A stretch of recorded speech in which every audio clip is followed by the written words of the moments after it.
कि इस दरिंदे मनोज ने अपनी पार्टनर के इतने टुकड़े किए कि गिनती करना मुश्किल है। सबूत मिटाने के लिए हैवानियत की सारी हदें पार कर दी। मिक्सर में अपनी प्रेमिका के शव को पीस डाला, बाल्टियों में भरकर खून को गटर में फेंक दिया और हड्डियों को कुकर में उबालकर कुत्तों को खिला दिया।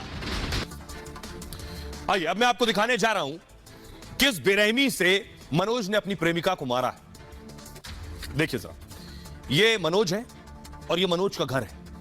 घर के अंदर देखिए जरा क्या क्या रखा है।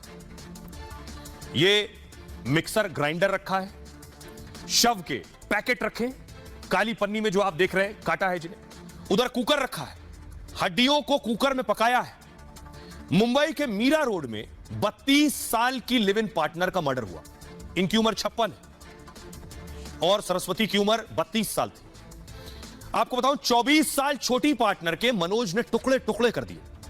आरोपी मनोज सहनी ने पेड़ काटने का कटर खरीदा, इसी कटर से पार्टनर के शव के टुकड़े टुकड़े कर दिए।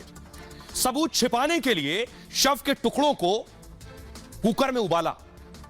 उबालने के बाद आरोपी ने टुकड़ों को मिक्सी में पीसा। मिक्सी में पीसने के बाद शव को गटर में बहा दिया। दावा यह भी है कि मनोज शव के टुकड़ों को कुत्तों को भी खिलाता था। 4 दिन से सोसाइटी के लोगों ने कुत्तों को कुछ खिलाते देखा मनोज को। इससे पहले कभी मनोज कुत्तों को कभी कुछ नहीं खिलाता था। आशंका है मनोज शव के टुकड़ों को ही खिला रहा था।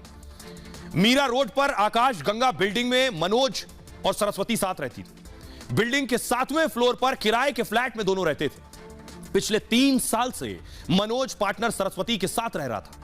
पुलिस का कहना यह है कि कुछ दिन पहले दोनों के बीच एक झगड़ा हुआ। इसी के बाद मनोज ने सरस्वती को बेरहमी से मार डाला। फ्लैट से बदबू आने लगी। सोसाइटी के लोगों को लगा ये बदबू कहां से आ रही है। उसके बाद सोसाइटी के लोगों ने इसकी सूचना पुलिस को दी कि किसी घर से बदबू आ रही है सोसाइटी में। दरवाजा तोड़ा गया, पुलिस फ्लैट में घुसी, लाश के टुकड़े थे कमरे में। शव के टुकड़ों को आरोपी ने किचन के बर्तनों में रख रखा था। बर्तनों से लेकर बाल्टी तक में सरस्वती के शव के टुकड़े मिले। मनोज ने शव को टुकड़ों को जांच के लिए भेजा गया। पुलिस ने शव के टुकड़ों को जांच के लिए भेजा है। आरोपी को भी पुलिस ने गिरफ्तार करके कोर्ट में पेश किया है। अदालत ने 16 जून तक आरोपी को पुलिस हिरासत में भेजा है। यह दिल दहला देने वाली घटना है। सुनिए जरा डीसीपी क्या कह रहे हैं। नयानगर पुलिस स्टेशन के जुरिडिक्शन में गीता कायदे सोसाइटी, वहाँ पे 7वें फ्लोर 7वें मंजिल से एक फ्लैट है। वहाँ से बदबू आने का इन्फॉर्मेशन लोकल पुलिस को मिला था। पुलिस स्टेशन के ऑफिसर्स और स्टाफ ने जाके वहाँ पे देखा। वहाँ से बदबू आने की जो इन्फॉर्मेशन थी वो कंफर्म की। वहाँ पे लॉक तोड़ के उन्होंने जब एंट्री किया तो किचन में बहुत सारे यूटेंसिल और बकेट में वहाँ पे चॉप किए हुए बॉडी पार्ट्स मिले हैं। उसमें बाद में इन्वेस्टिगेशन में ऐसा रिवील हो चुका था कि एक कपल था, लिव इन रिलेशन में रह रहा था उधर। उनका आइडेंटिफिकेशन हो चुका है। बाकी को भी अरेस्ट किया गया। जो डेड बॉडी के पीसेस मिले वो एनालिसिस के लिए हमने जेजे हॉस्पिटल में भेज दिया है। अब मैं आपको दिखाता हूं ये लोग कहां रहते थे मुंबई में। मुंबई में मीरा रोड फेमस जगह है। ये मीरा रोड की इमारत आप देख रहे हैं, बिल्डिंग। इसके 7th फ्लोर पर संभवतः ये रहते थे। 7th फ्लोर टॉप फ्लोर होगा, ये आप देख रहे हैं। 7th फ्लोर पर रहते थे मीरा रोड पर। अब उन लोगों के लिए जरूरी सूचना, क्योंकि ये लिव इन में रहते थे। देश में ऐसी बहुत सी खबरें आ रही हैं कि लिव इन में रहने वाले पार्टनर्स में लड़की की हत्या हो जाती है। तो जो लिव इन में रह रहे हैं, रहने वाले हैं या रहते थे, उन सब के लिए जरूरी जानकारी है। लिव इन रिलेशनशिप मतलब बिना शादी के जो साथ रह रहे हैं। ऐसे रिलेशन में अब भारत में आम होते जा रहे हैं। दिल्ली, नोएडा, मुंबई जैसे बड़े शहरों में इस तरह के रिश्ते आम हैं। लेकिन ये रिश्ते लड़कियों के लिए जानलेवा साबित हो रहे हैं। मुंबई में 56 साल के शख्स ने 32 साल की पार्टनर प्रेमिका को मार डाला। हैदराबाद में 2 साल साथ रहे, बेंगलुरु में हत्या कर दी।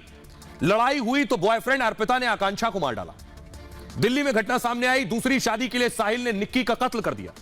निक्की काफी समय से साहिल के साथ लिव इन में रह रही। दिल्ली में ही मेहरौली में आफ्ताब ने श्रद्धा को मार डाला। इस खबर से सभी वाकिफ हैं। शव के 35 टुकड़े करके फ्रिज में रख दिए थे। ये सारे मामले तकरीबन एक जैसे। पिछले 10 महीने में एक के बाद एक कई मामले सामने आए। लड़कियां अपनी सुरक्षा की चिंता नहीं करती हैं, परिवार बेखबर होते हैं और हत्या जैसी वारदात हो जाती है। ऐसे में लिव इन रिलेशन को लेकर बड़ा सवाल खड़ा हो रहा है। बहुत जरूरी है लिव इन पार्टनर्स बेशक साथ रहे, लेकिन अपने घर वालों से, अपने मां बाप से, अपने दोस्तों से, अपने रिश्तेदारों से, अपने करीबियों से जरूर बात करें, उन्हें सारी बातें जरूर साझा करें। आइए अब आपको सुनवाता हूं मनोचिकित्सक कपिल कक्कड़ क्या कह रहे हैं बढ़ती हुई ऐसी घटनाओं पर। इस तरह